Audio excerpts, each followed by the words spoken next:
Olá, pessoal.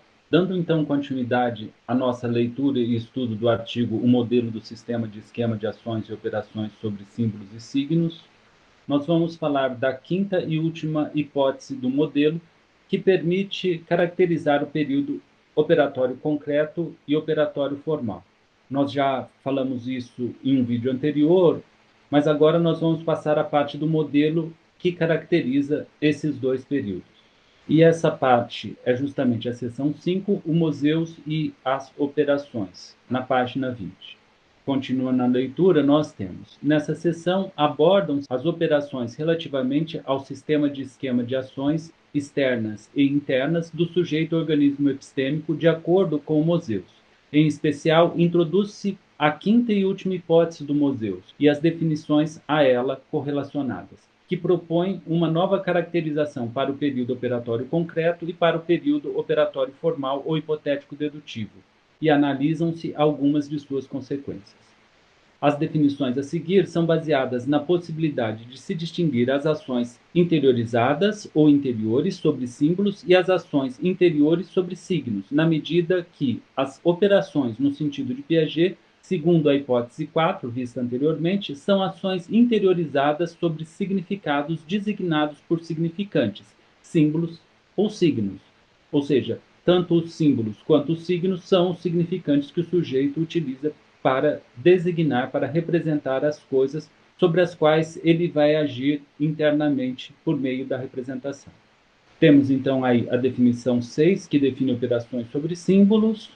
Definição 6 denomina-se de operações sobre símbolos as ações interiorizadas ou interiores e seus esquemas exercidas sobre os estados, como A e B na figura 4, que nós vimos anteriormente, representados pelo sujeito por símbolos, em especial por imagens mentais. Nós temos aí, então, a representação que nós usamos anteriormente, o método que o modelo permite introduzir usando desenhos e setas, né? Ou seja, montando de grafo, cujos vértices são desenhos, para representar as operações internas do sujeito. Nesse caso, operações sobre imagens mentais. Os desenhos estão representando imagens mentais. No caso dessa operação, o sujeito estaria passando da imaginação de eu trabalhando na frente do computador ao estado de eu simplesmente assistindo algo no computador. Então, essa é justamente a forma da figura 4 citada anteriormente, e o estado A é eu trabalhando ao computador e o estado B eu assistindo o computador. E nós vimos também que, por ser internas, essas operações são reversíveis, né? Podendo passar de uma situação para outra. De qualquer forma, esse é um exemplo de representação de uma operação sobre símbolos, em especial sobre imagens mentais, citadas na definição 6. Continuando a leitura, nós temos a definição 7. Denomina-se de operações sobre signos as ações interiorizadas ou interiores e seus esquemas exercidas sobre estados, como A e B da figura 4, representados pelo sujeito por signos, em especial por palavras ou frases. Nós temos aí, então, a representação de operações sobre signos, no caso aí sobre frases, onde o sujeito passa da situação representada pela sentença Tassinari sentado à mesa trabalha com o computador para a representação do estado Tassinari sentado à mesa assiste ao computador, né? E pode ir mentalmente de um estado ao outro. Nós vimos também que, nesse caso, a operação sobre signos pode vir acompanhada de operações sobre símbolos, sobre imagens mentais, né? E a gente tem que tomar muito cuidado na análise da operação sobre signos, mas há casos onde essas operações serão exercidas apenas sobre signos mesmo, quando não tem a possibilidade de representar por um símbolo, por um desenho, por exemplo, e consequentemente também não tem como representar por uma imagem mental. Em especial no caso de deduções sobre hipóteses, né? Deduções que são operações sobre sentenças e, portanto, operações sobre signos, partindo de certa hipótese, e por serem hipóteses, não estão ligadas necessariamente a uma representação de algo concreto. De qualquer forma, então, esse é um exemplo das operações sobre signos, dado na definição 7. Voltando então à leitura do artigo, nós temos: note-se que tais definições possibilitam considerar as operações em sentido piagetiano como operações no sentido lógico e matemático, pois, em ambos os casos, trata-se de operações, no sentido lógico-matemático, parciais unitárias S, tal que S aplicada a A resulta B, conforme visto na seção anterior. Tais definições conciliam, pois, os dois usos do termo operação no sentido piagetiano e no sentido da lógica e da matemática. Então, nós temos a representação dessa operação que, atuando sobre o primeiro estado, resulta o segundo. Ou seja, atuando sobre a representação de eu sentado trabalhando ao computador, aplicando-se uma ação interna a esse estado, passa-se ao outro estado, de eu simplesmente assistindo o computador. Então, essa ação interna pode ser vista como uma operação que, aplicada ao primeiro estado, resulta o segundo estado. Da mesma forma que se fosse operações sobre signos, né, que aplicado ao primeiro estado, agora descrito por signos, resulta o segundo estado. E, por serem ações internas, elas podem ser revertidas. Então, existe, nesses dois casos, a operação e sua inversa. E isso permite, então, reconciliar o conceito de operação no sentido matemático com operação no sentido piagetiano, dando uma formalização adequada a essas operações internas que o sujeito faz e, como a gente vai ver posteriormente, as estruturas que surgem no período operatório concreto e período operatório formal ou hipotético dedutivo.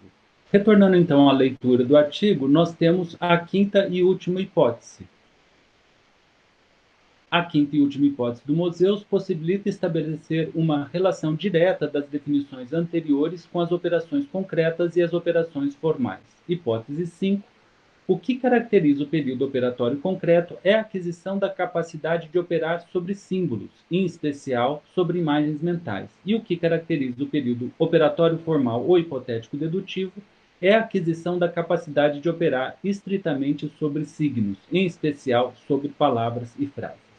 Então, pelo método dito anteriormente de utilizar desenhos para representar imagens mentais e criar um digrafo para representar as operações internas do sujeito, bem como usando palavras, como a gente viu, a gente consegue representar essas operações internas e, no caso do período operatório concreto, a criança, o sujeito, é capaz de realizar essas operações em imaginação, sem confundir uma imagem mental com outra, sem ligar uma com a outra. Então, ele é capaz de se representar diferentes situações, cada uma com uma imagem mental, e passar a consideração de uma outra através dessas imagens mentais, de tal forma que agora ele consegue realizar essas operações mentais, essa imaginação, e com isso estender o seu campo de ação. E é isso que caracteriza o período operatório concreto, e como nós vamos ver, justamente essa capacidade de operar sobre imagens mentais vai nos permitir explicar os comportamentos novos que surgem no período operatório concreto. Por outro lado, é a operação sobre signos que vai caracterizar, segundo o Moseus, o período operatório formal ou hipotético dedutivo. Em especial, a capacidade de operar sobre sentenças e fazer deduções dela, que caracteriza ser hipotético dedutivo. Mas mais do que isso, na medida em que o signo pode designar qualquer coisa, nós podemos também fazer operações sobre signos sem ter uma designação atual, mas com uma designação possível. Com isso, nós conseguimos representar para nós mesmos a própria forma que está em jogo. E daí o nome do período, operatório formal, porque a gente consegue lidar com essas formas próprias em geral, em especial das próprias formas lógico e matemática.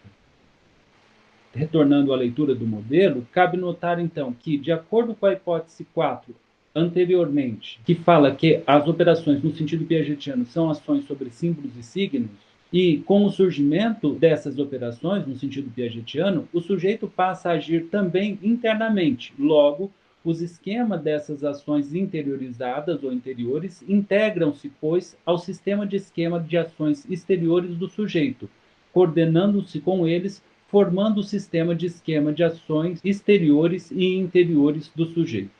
Com essas definições, nós fechamos a apresentação dos conceitos do modelo e de como ele se relaciona com a prática. Para a gente ter uma imagem do que está acontecendo, desse sistema como um todo que coordena as ações exteriores, sensório-motoras, ou seja, relacionadas à sensação e à ação sobre essa sensação, né? Sensório-motoras, e as operações internas, seja sobre imagens mentais, seja sobre signos, nós temos aí esse digrafo que permite representar essa coordenação geral dessas diversas formas de ação. Então, a primeira foto embaixo é como se o sujeito estivesse me vendo e, portanto, numa correlação direta sensorial e, portanto, podendo agir sensório-motoramente, e de uma situação imaginada que representa essa própria situação, no caso de eu estar sentado trabalhando ao computador, ou através da representação dessa situação por uma sentença, ele podendo imaginar uma situação aí no canto superior esquerdo, onde eu estaria só assistindo ao que está se passando no computador, e com isso, então, ele pode tanto atuar sobre aquela situação de eu sentado trabalhando, transformando ela numa nova situação, sensório-motoramente, na coisa mesmo, quanto imaginar isso. Então, justamente o sistema de esquema dele passa a ser composto por essas diversas ações, tanto interiores quanto exteriores, e isso se compõe num único sistema. De forma que, quando a gente está vendo as coisas, a gente pode tanto atuar sobre elas, como imaginar coisas possíveis de ser feitas a partir daí.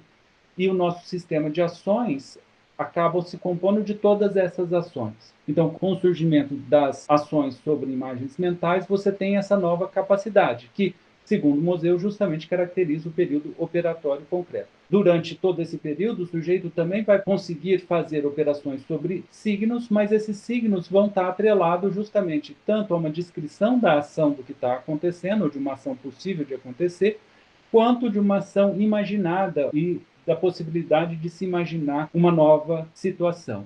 Mas, posteriormente, o signo vai ganhar o seu poder máximo de representação de quaisquer situações ou objetos, inclusive aqueles que não podem ser imaginados, na medida em que a relação de representação do signo é arbitrária, ou seja, a gente pode estabelecê-la nomeando qualquer coisa, então a gente pode atuar sobre esses nomes dados e, consequentemente, a gente pode operar sobre qualquer coisa. Né? Então, a capacidade operatória e de ação se abre para literalmente qualquer coisa. E, nesse sentido, o período operatório formal vai ser o estágio final de equilíbrio do desenvolvimento do sistema de esquemas de ações exteriores e interiores. Né? Por isso, ele finaliza essas formas da construção das estruturas necessárias ao conhecimento. Mas note-se bem, da forma, os conteúdos poderão ser os mais diversos, como acontece na ciência, na filosofia ou mesmo no dia a dia. Inclusive infinitos conteúdos. Então, em termos do conteúdo, não há uma finalização. Ao contrário, isso é um processo sempre em aberto. Mas em termos das formas, das estruturas necessárias aos conhecimentos, sim, você atinge, então, esse último período, que é o período formal ou hipotético dedutivo.